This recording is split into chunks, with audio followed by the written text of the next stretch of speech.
क्या भारतीय दंड संहिता यानी आईपीसी की धारा 498 धर्म के आधार पर भेदभाव करती है? क्या कानून की कुछ शर्तें धर्म के आगे नतमस्तक हैं? दरअसल ये सवाल इसलिए उठ रहे हैं क्योंकि मुस्लिम धर्म में बहुविवाह के प्रावधान को लेकर बहस तेज है।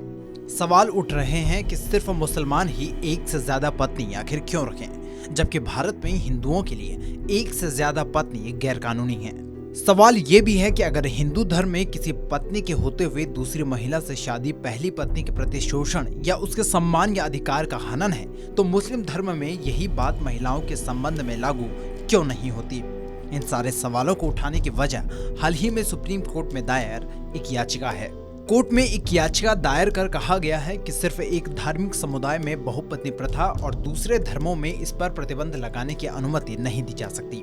याचिका में इस प्रथा को असंवैधानिक, महिलाओं का उत्पीड़न और समता के अधिकार का उल्लंघन करने वाली प्रथा घोषित करने का अनुरोध किया गया है। ये याचिका अधिवक्ता विष्णु शंकर जैन के माध्यम से 5 व्यक्तियों द्वारा दायर की गई है।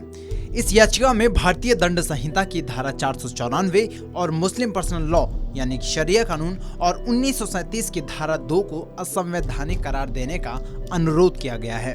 ये धाराएं मुस्लिम व्यक्ति को एक से ज्यादा पत्नियां रखने की इजाजत देती हैं। याचिका में कहा गया है कि किसी हिंदू, ईसाई या पारसी द्वारा अपनी पत्नी के जीवन काल के दौरान दूसरी शादी करना भारतीय दंड संहिता की धारा 494 के तहत दंडनीय है, लेकिन किसी मुस्लिम द्वारा ऐसी शादी करना दंडनीय नहीं है।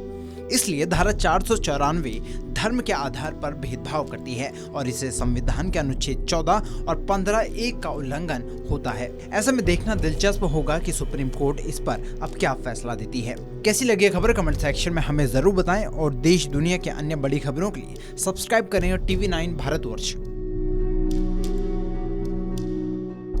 फिक्र आपकी, सोमवार से शुक्रवार रात 9 बजे सिर्फ TV9 भारतवर्ष पर।